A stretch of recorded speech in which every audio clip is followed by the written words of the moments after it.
The trade war between the US and Canada, two of the largest trading partners on Earth, just heated up to a whole new level.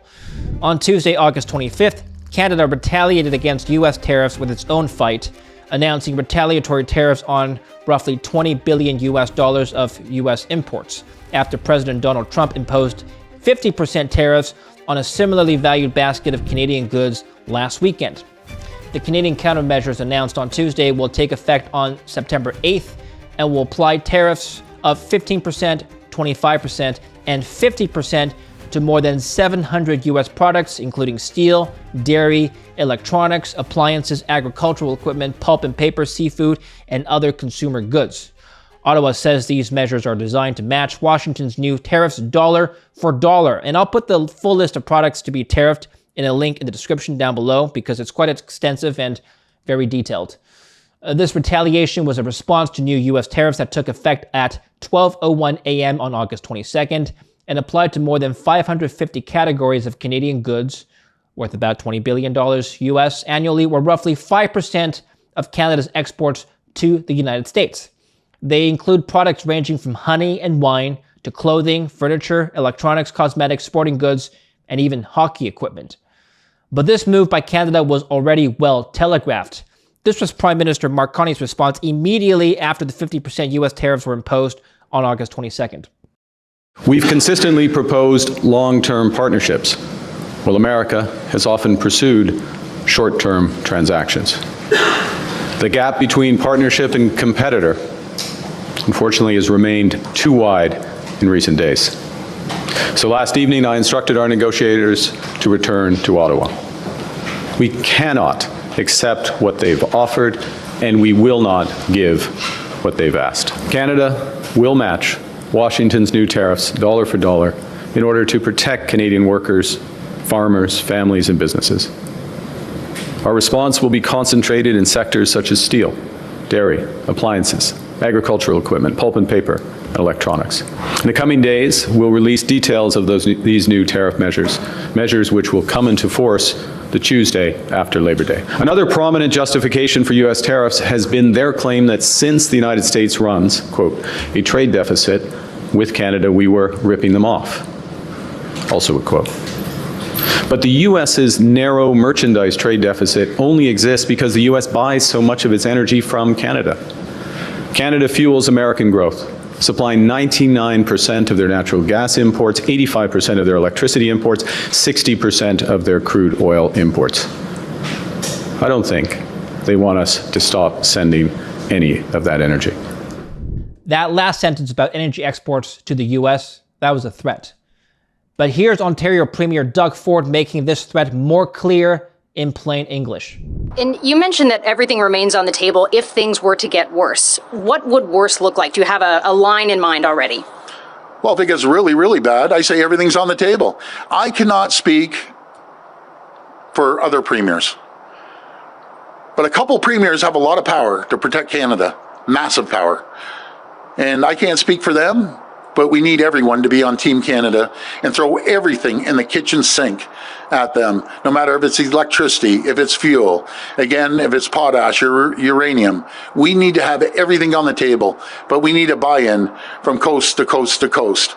And we'll work together with the other premiers. I know the Prime Minister will, but we could put massive, massive pain on the U.S. President Trump underestimates us, and that's the biggest mistake, underestimating your opponent. Following Canada's retaliatory tariffs, President Trump took to Truth Social to post this: the United States is giving serious consideration to changing the name of Lake Ontario to Lake America, and that we don't expect to be doing much business with Ontario any longer. Thank you for your attention to this matter. Whether or not he's serious about the Lake Ontario to Lake America thing, we'll see. But he was already on a roll on social media even before this. On Monday, Trump responded to Ford's remarks with a lot of strong language of his own, saying on Truth Social that this is lots of bluster from Doug Ford, who is a premier of the Canadian province of Ontario, but who is better known as the less charismatic, intelligent, and overall unimpressive brother of the late, great Rob Ford. America has been carrying Canada for decades, but no longer. The USA will always be far bigger, richer, and stronger than Canada. Without the United States, Canada couldn't survive. It's where they get all of their money And because of their current bad leadership, primarily Governor Carney and his flunky Ford, they will not be allowed to keep taking advantage of the United States. They're key to survival. Remember, much of the electricity, oil, and gas that Canada gets is transported through the USA. Someone should get these clowns to fall into line, or the consequences for Canada will be far worse. Canada's unemployment rate is now at 10% and rapidly rising. Their businesses are fleeing for the United States, and it's all because of their failed policies and inept leadership. The days of ripping off our farmers and other businesses are over. Thank you for your attention. Here's more of Doug Ford lashing out at Trump. You sound a little more subdued than you did this morning on the radio when you said Donald Trump could kiss your ass. Did the Prime Minister tell you to ask you to tone it down a bit? No, he didn't. I'm not going to comment, but he wasn't against that. And I have a lot of real estate on my ass, so he has a lot of room to kiss my ass. So I'm a big dude. What can I say? Well, I can go back and forth with Trump. You know, I'm just not going to take the bait. This guy's a loser. He's going to be a loser, and simple as that. We're going to fight with everything we have. And you know something? I have more courage, more brains in my baby toe than he has in his whole body. But I'm not going to take any advice off a guy that's the king of bankruptcies. And he's actually tariffing his own people, taxing his own people. And I'm going to make sure I communicate through the U.S. media. I'm going to be reaching out to every single governor, every single senator, and every single congressperson. And when it comes to the midterms, I have a message to the Americans. Don't vote in a person that's going to kill your jobs. He ran on creating more jobs. Last time I checked, jobs went down in the U.S. and Ontario created more jobs. You know something? I've been in this game a lot longer than he has. I got skin on me like an alligator. And you think an insult from him hurts me? Well, bring it on, buddy. I'm ready. Bring it on. You know something? I've dealt with guys like you my whole life. And guess what? You all become losers because you're a loser. Are you worried when you hit back that way that you are making Ontarians and Canadians vulnerable because he is such an unpredictable figure? We have two choices, Siobhan. We either roll back and let him take over our country, watch the steel sector bleed out, watch the auto sector bleed out, the auto part manufacturers bleed out, all the manufacturers bleed out. That's his game. But we aren't going to play his game. We're not playing his game. Folks, we're an economic powerhouse. Make no mistake about it. He says he doesn't need Canada. I'd love to see, he wants to take our auto sector. I'd love to see him run cars without any oil. Before we continue with the video, let's talk about a problem that comes with owning gold. Now, gold has long been treated as a store of value, but the catch is that sitting in a vault, it doesn't pay you anything. So that's where today's sponsor, Monetary Metals, comes in. They offer investors a way to earn a yield on gold paid in physical gold. Through their leasing platform, investors can earn up to around 4% annually, with yield paid monthly in ounces rather than dollars. So your holdings are measured in gold itself, not in fiat currency terms. The gold stays your asset throughout, and it can be redeemed at any time. Thousands of investors are already earning a monthly yield in gold through Monetary Metals. So visit the link down below, monetary-metals.com/Lynn, or scan the QR code here on screen to learn more and get started today. And here's Canadian Trade Minister Dominic LeBlanc on CNBC on Tuesday explaining Canada's position. Dominic, help us understand, and we don't need to relitigate it, but I think we all want to understand what went wrong as you see it during those talks. There's been a lot of efforts, even in the past 72 hours, to try to reconstruct what went wrong, and I still don't think that there's an agreement on either side about what is the sticking point here. So, and you're right, that's a question that, again, on both sides of the border, I think gets a lot of interest. President Trump, at the end of July, had threatened 50% tariffs on about 28 billion Canadian dollars of exports to the United States. That would have been 40 to 50,000 jobs in our country put at risk. This is in addition to the sectoral tariffs, the 232 tariffs in steel, aluminum, automobiles, in our case, softwood lumber. So what that did is it prompted a new round of negotiations, an intensity of negotiations. I have a constructive and frankly, I think an effective relationship with Ambassador Greer, the U.S. Trade Representative. He has been at all times a professional, accessible. I think he's acted in good faith, as have we. So he and I began with our colleagues a process of negotiation. And President Trump on Wednesday extended the deadline 3 days, saying that he believed they had a deal with Canada. We were more careful. We said we're close to a deal. We're making real progress. And on Friday night, at the deadline the president set, Prime Minister Carney was unable to conclude that in totality, we had what we thought was a deal before us that would have been in the economic interest of the country. Canada's in a different economic position than other trading partners, the most important customer of the United States, but the most integrated in supply chains, particularly in these sectors. Not everyone in Canada is in support of Carney's retaliation. Conservative leader Pierre Poilievre has been calling for the Liberals' trade deals with the U.S. to get audited. Here's his response. Conservatives are ready to join with all parties to lock arms and fight for affordability, for jobs, and for the country that we love. We need real action in Parliament, and there are reasons why we cannot wait. Parliament has work to do. First, Canadians deserve to know what is the deal that the Prime Minister at first planned to accept and then later decided to reject. Release the proposed text. There are no national secrets in that text. It's already been shown to the United States administration. The president has seen it. His negotiators have seen it. The United States has seen it. Canadians deserve to see it. We're asking him to release the details of what was proposed in that agreement so that we can find out both what our government was fighting to achieve and what the Americans were demanding and what it is that was unacceptable and required we walk away. Transparency is essential, especially important after the government gave false information about the Gordie Howe Bridge. The truth only became known after the agreement was released. Canadians deserve to know what was on the table so all of us can know what we are fighting for and what we are fighting against. The dispute followed the collapse of intensive negotiations in Washington late last week. The immediate trigger was a breakdown over the terms of a proposed U.S.-Canada trade agreement that Mark Carney says would have required Canada to surrender too much control over its trade policy, key industries, and domestic cultural protections. The Trump administration, by contrast, says Canada has maintained discriminatory barriers against American autos, dairy products, and alcohol and failed to make sufficient concessions. The White House specifically accused Canada of unfair treatment of American alcohol, dairy products, and motor vehicles. In the dairy section, Washington argued Canada's tariff rate quota system disadvantaged U.S. cheese exporters. In alcohol, the administration objected to decisions by Canadian provinces to pull American liquor from government-controlled stores during the earlier tariff confrontation. The U.S. also objected to Canadian retaliatory measures affecting American-made cars. So here's Vice President J.D. Vance on this whole issue. Obviously, we're right on the border of Canada. I know there's a lot of cross-border trade and so forth between Canada and Maine. We really think over the long term, this is the sort of thing that's going to benefit the whole United States of America, including Maine. Canada has been, unfortunately, one of the main tariff violators, one of the main trade violators that we've seen anywhere in the world. Really, the only two countries that have really retaliated against the United States have been Canada and China. I think people were shocked to hear that.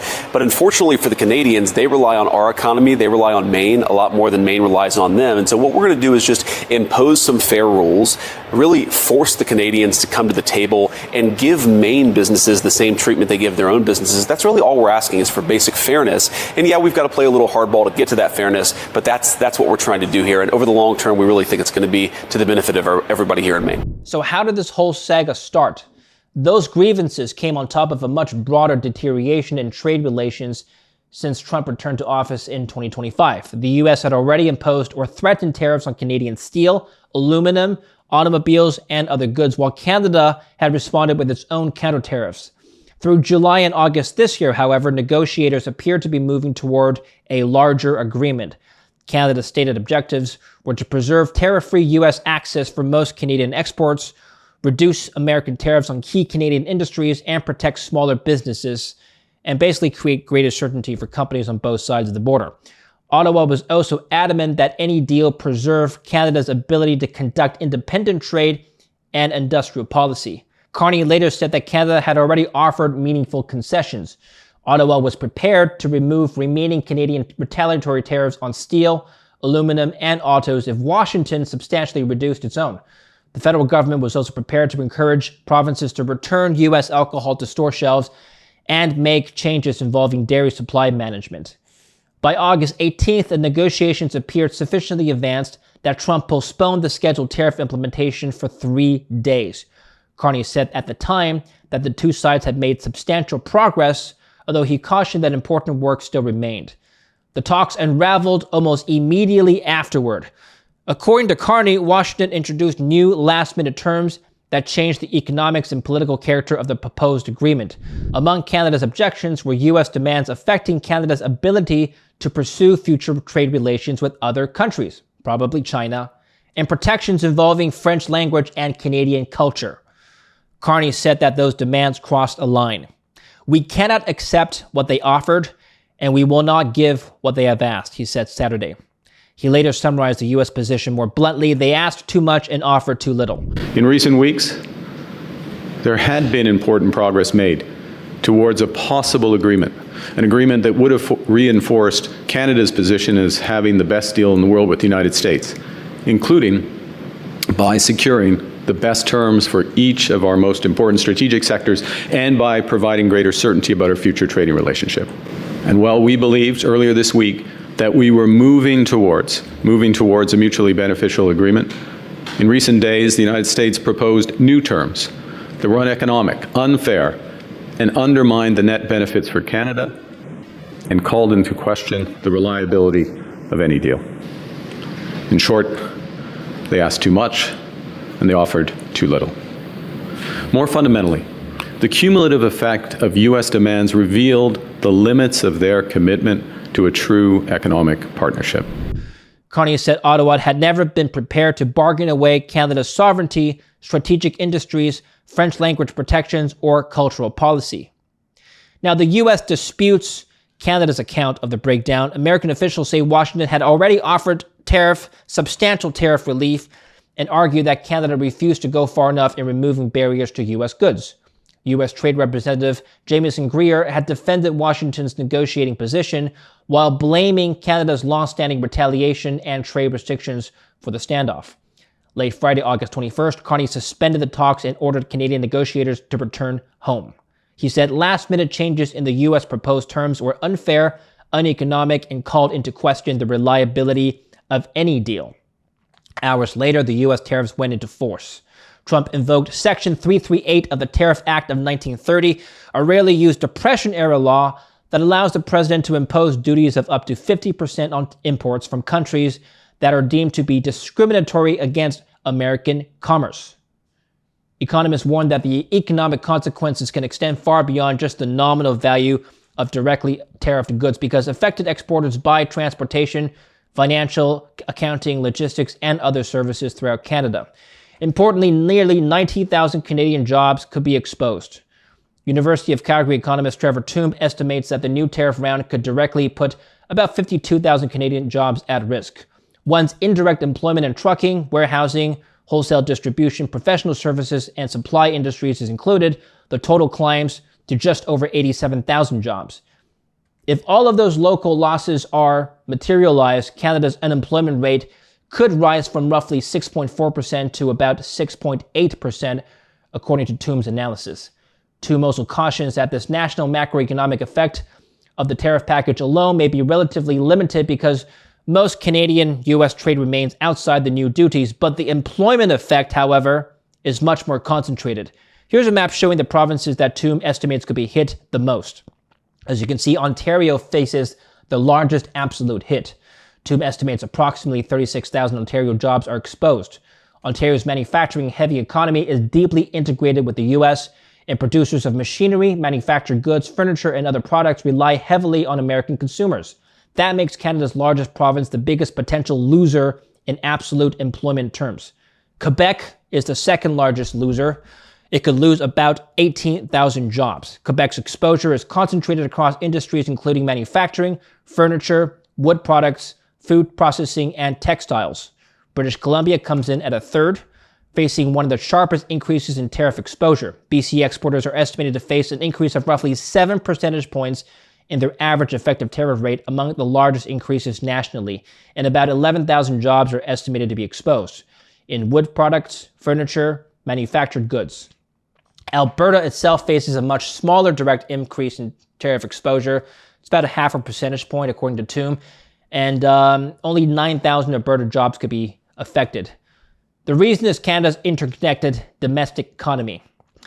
Canada's government has paired retaliation with a $7.5 billion support package for affected Canadian businesses and workers. That comes on top of nearly 25 billion Canadian dollars Ottawa says it has already committed over the broader trade confrontation. The government is also accelerating efforts to diversify Canadian exports away from the U.S. and increase domestic trade between provinces. Carney has argued that the current trade dispute demonstrates that Canada can no longer rely on the economic relationship with Washington functioning as it did historically. He says, "We cannot control the storm blowing in from Washington, and his broader strategy is to make Canada less vulnerable to future U.S. economic pressure by expanding trade relations elsewhere and increasing internal investment. The immediate damage is likely to be larger in Canada because Canada's economy is much more dependent on the bilateral relationship. But economists caution that tariffs are not costs paid directly by foreign governments. They are collected from the importers themselves. That means, for example, a U.S. company importing a $100 Canadian product subject to a 50% tariff owes $50 to the U.S. government. The U.S. importer can absorb that cost, demand a lower price from its Canadian supplier, or raise the price charged to American customers. Hence, inflation to everybody. In practice, analysts expect the burden to be shared between businesses and consumers. The Associated Press notes that the latest U.S. tariffs are likely to produce higher American consumer prices as importers pass at least some of the costs through. The effect may be particularly visible in sectors such as housing and in construction, where Canadian lumber and wood products are important inputs.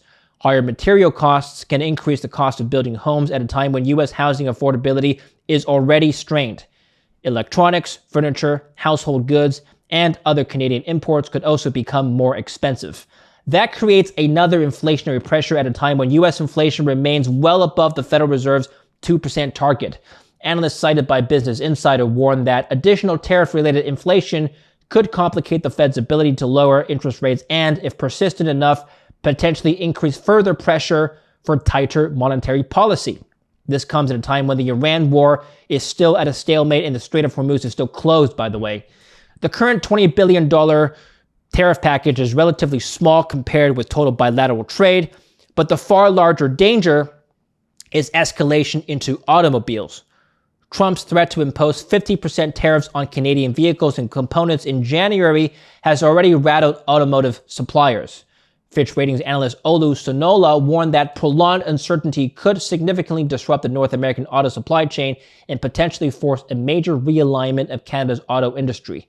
Canada currently accounts for roughly 13% of U.S. vehicle and auto parts imports. Recall that Canada has many manufacturing plants for mostly American car manufacturing companies. The automotive industry is especially vulnerable because there is no clean dividing line between American and Canadian cars. Parts routinely cross the U.S.-Canada border several times during production. A Canadian component can enter a U.S. factory, return to Canada for additional assembly, and cross the border again before a finished vehicle reaches a dealership. So if tariffs repeatedly apply at different points in that production chain, costs can quickly compound. For the Bank of Canada, the trade fight represents an uncomfortable combination. U.S. tariffs weaken Canadian exports, corporate profits, investment, and employment. Canadian retaliatory tariffs simultaneously raise the cost of imported American goods. That means that economic growth falls while some prices rise. That's called stagflation. If the unemployment growth affects compound, then the Bank of Canada may face pressures to lower interest rates. But if retaliatory tariffs put increasing pressure on inflation, then easy monetary policy becomes a difficult choice. Canada's currency could also come under pressure if investors expect slower Canadian growth or reduced export demand.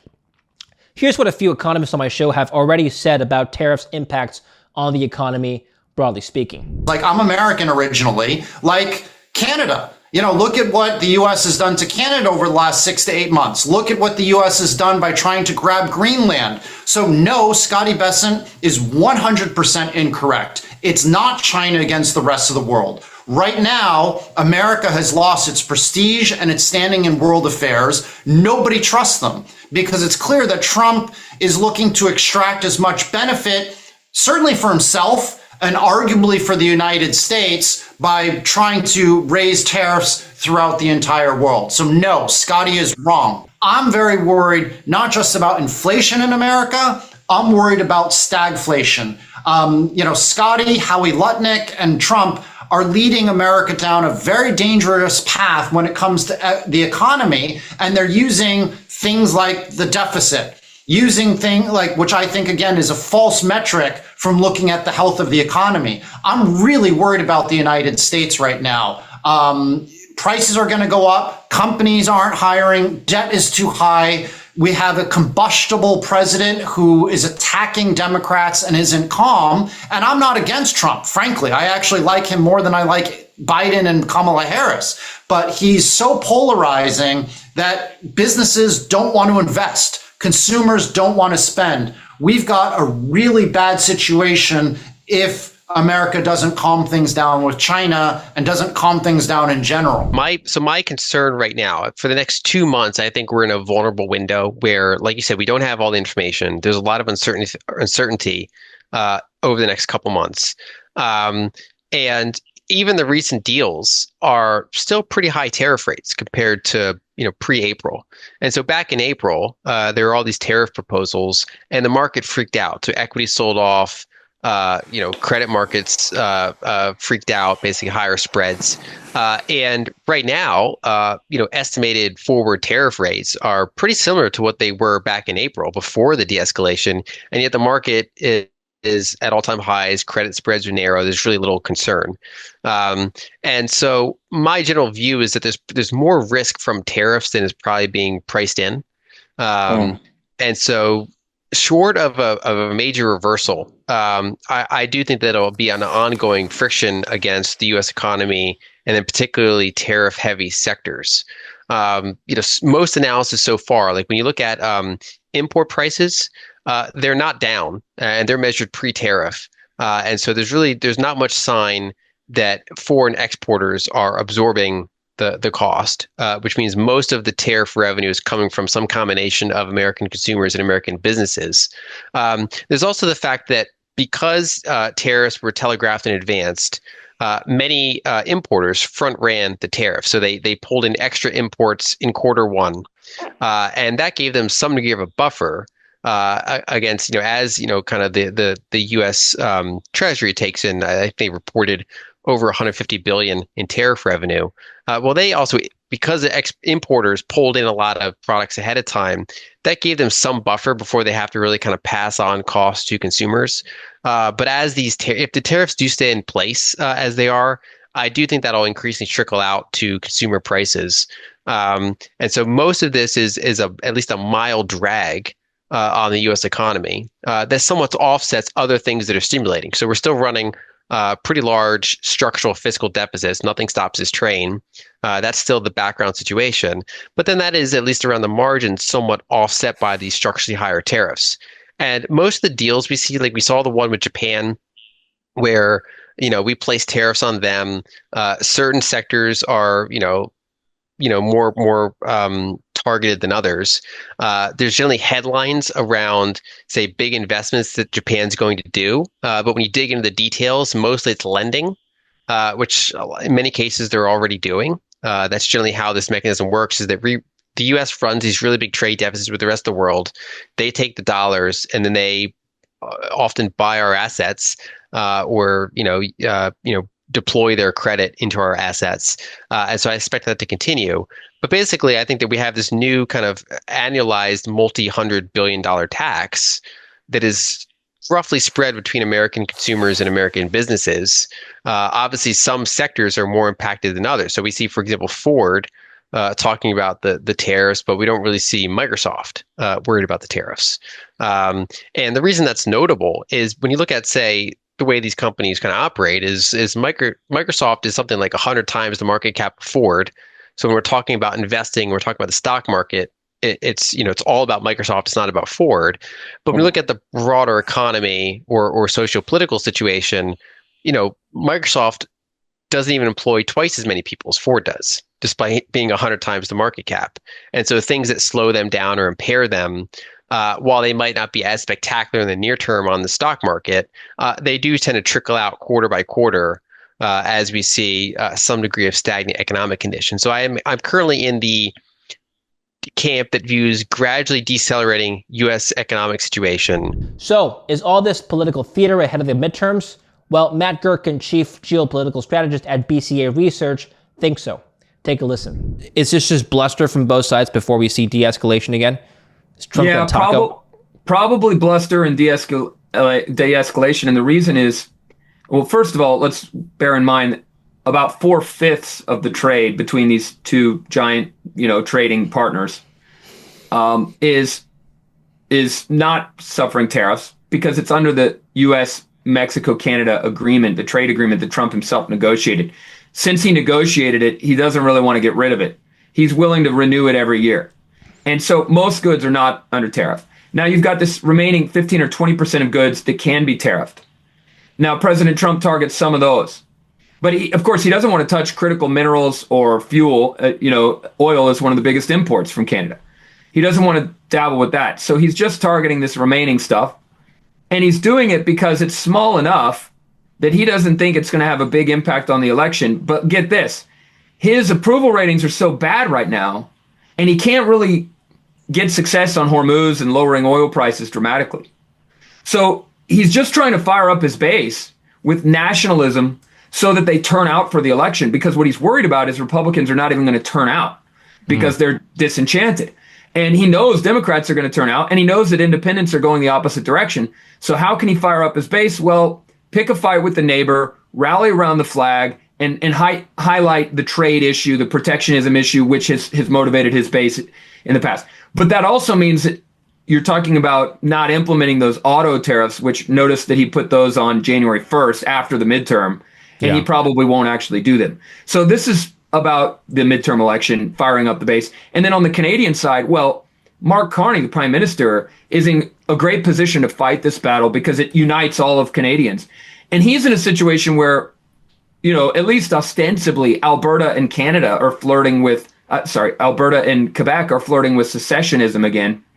And obviously, they're not really going to do that. But one way to ensure that that there isn't any momentum for secession is to rally around the flag and do battle with the evil Donald Trump. So because he's attacking the Canadian economy, and he's even threatened Canadian sovereignty. So finally, what do you think? Can we expect this to de-escalate soon, or is this the beginning of just a new wave of trade wars? Comment down below, and as always, please like and subscribe for more daily economic news and updates.